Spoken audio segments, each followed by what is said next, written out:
Bom, vamos voltar aqui à nossa aula, né, especificamente de Sociologia do segundo ano. Então, essa imagem que vocês estão vendo é do Marx e do Engels, e o Marx, ele achava que o Estado-nação moderno representava um aparato de poder administrativo extremamente ruim. Primeiro porque foi criado pela burguesia, e a ideia da burguesia era dar continuidade ao capitalismo, né? E o Marx, ele também acreditava que o fortalecimento e a emancipação do governo só era bom se fosse aos olhos da burguesia. Então, todos os marxistas achavam que esse fortalecimento do Estado era uma maneira liberal e conservadora. Sempre que o Estado precedesse um desenvolvimento capitalista, essa bandeira era uma bandeira nacional burguesa. Então, o que eles acreditavam? Que isso fazia parte da Revolução Democrático-Burguesa. Eles eram totalmente contra, é claro, né? E diziam que, por meio dessa Revolução Democrático-Burguesa, os burgueses procuravam se livrar dos entraves econômicos, das reminiscências feudais que impediam o desenvolvimento do capitalismo, e o Marx, auxiliado pelo Engels, que era o seu pupilo, né, que é como vocês estão vendo aí na imagem, eles se colocaram totalmente distantes e contra o nacionalismo burguês. Que eles consideravam, como que eles consideravam o nacionalismo burguês?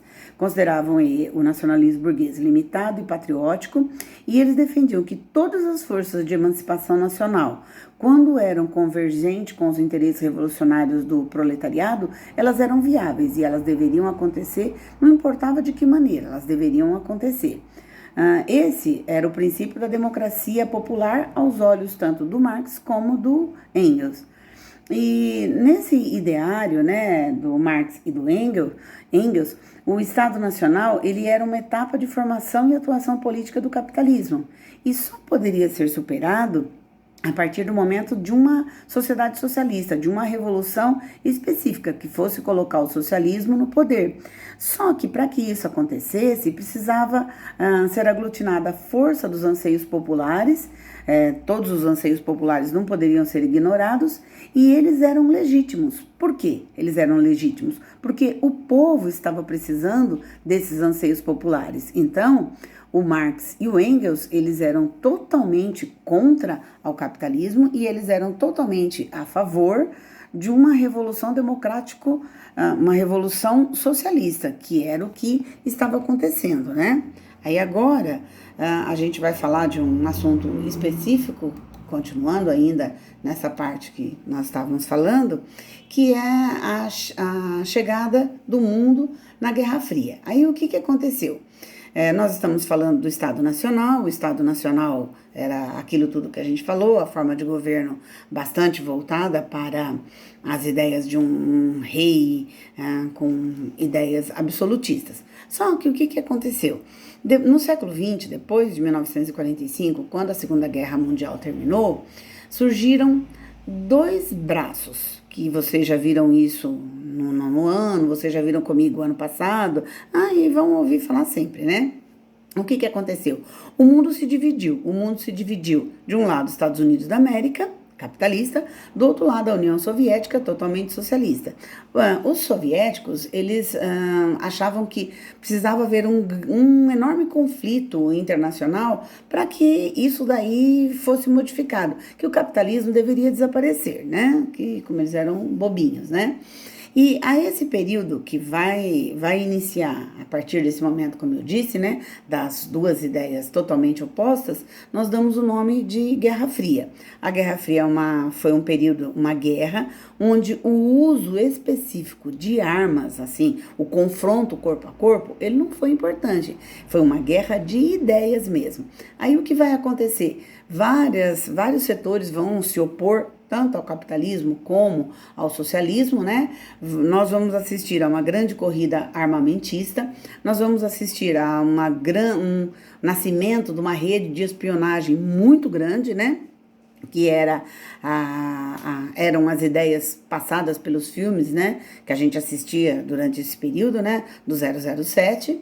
E outra coisa que também aconteceu, houve um grande incentivo a toda a propaganda política, Os Estados Unidos faziam isso daí muito bem, claro que na União Soviética e nos países voltados ao socialismo também isso era feito, né, bem fechado, porque eles não deixavam que os capitalistas entrassem.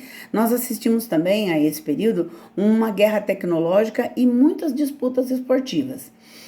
Outra coisa que aconteceu foi uma produção massiva de armamentos, né? Então a produção era em grande escala, né? O desenvolvimento tecnológico também durante esse período, né? Então passa da década de 60, inicia a década de 70, esse desenvolvimento tecnológico vai ser visto. Hollywood vai lançar toda aquela ideia da Guerra nas Estrelas, um mundo totalmente diferente, e a ideia mostrada por Hollywood e mostrada em muitos filmes é que nós estávamos na iminência de um confronto nuclear muito, mas muito rápido. Os dois blocos estavam a ponto de novamente começar uma outra guerra. E tudo isso causava na população muito medo. Essa oposição toda que acontecia, né, entre os dois países fez com que as nações alinhadas aos Estados Unidos desenvolvessem uma política de perseguição a toda ideologia de esquerda. E do lado de lá, né, os países aliados à União Soviética abriram uma guerra contra qualquer dissidência política, liberal ou não, mas qualquer dissidência ela era perseguida e morta, né? A consequência principal dessa conjuntura histórica foi o endurecimento dos governos nos mais inúmeros países, que é nesse período que a gente entra no Brasil, na América, especificamente a gente vai falar disso no Brasil, na ditadura militar. Então, os governos aliados aos Estados Unidos criaram ditaduras populares, né, populistas, aliás, e o controle era militarizado, não havia propaganda política, com exceção daquilo que o governo deixava, havia um culto nacionalista muito grande, e nós assistimos aqui no Brasil muitas ideias, muitos movimentos e muitas ideias tristes que aconteceram, né? Também no século XX ele acompanhou um conflito militar muito grande, não só militar como ideológico. Então fortaleceram-se os estados nacionais. Esses conflitos durante esse período da Guerra Fria foram bastante incentivados pelos Estados Unidos, e aí a partir da final da década de 1980 a União Soviética ela entra em colapso, a Guerra Fria já está quase morrendo, né? E aí a gente vai assistir a esse processo todo, né? Essa queda, esse término da Guerra Fria, com a queda do Muro de Berlim, em 1991. E toda essa conjuntura, a queda do Muro de Berlim, bem como a queda da União Soviética, abalou todas as fronteiras e as unidades nacionais. Aí o que vai acontecer? Dentro dos inúmeros países, né, vai haver um enfraquecimento de vários conflitos, o desenvolvimento da tecnologia vai aumentar, os Estados Unidos principalmente vão dar prioridade a esse desenvolvimento, uma revolução muito grande nós vamos assistir, e aí a gente inicia a década de 90, né, do século XX, com muitas mudanças. Nós vamos perceber a chegada de governos muito fortes, governos intervencionistas, e o capitalismo ele estava em todos os lugares, né? A União Soviética ela quebra, e o mundo vai assistir uma mudança totalmente diferente. No Brasil, a partir da eleição do Tancredo Neves, nós vamos assistir ao fim do processo da ditadura, nós vamos assistir a muitas mudanças que vão acontecer no Brasil, porque na nossa apostila eles mostram que foi difícil a formação do Estado Nacional, que é uma matéria que nós já falamos, desde a vinda da família real até praticamente o processo de independência. Então, o que a gente vai perceber? No Brasil, todos os conflitos eles vão ser bastante importantes, porém, quando a família real vem para o Brasil, até que o Brasil se firme mesmo como uma nação importante, isso só vai ser possível perceber a partir de 1930, com a Revolução de 1930 e a subida de Getúlio Vargas ao poder. Aí o Getúlio Vargas ele vai governar de 1930 a 1945, vai ser um período bem ditatorial, né? Apesar de eu gostar bastante do Getúlio Vargas, a gente sabe, foi um período ditatorial. Aí depois que ele sai em 45, aí em 1946 entra, né, o Castelo Branco, e aí nós vamos ter o chamado período democrático.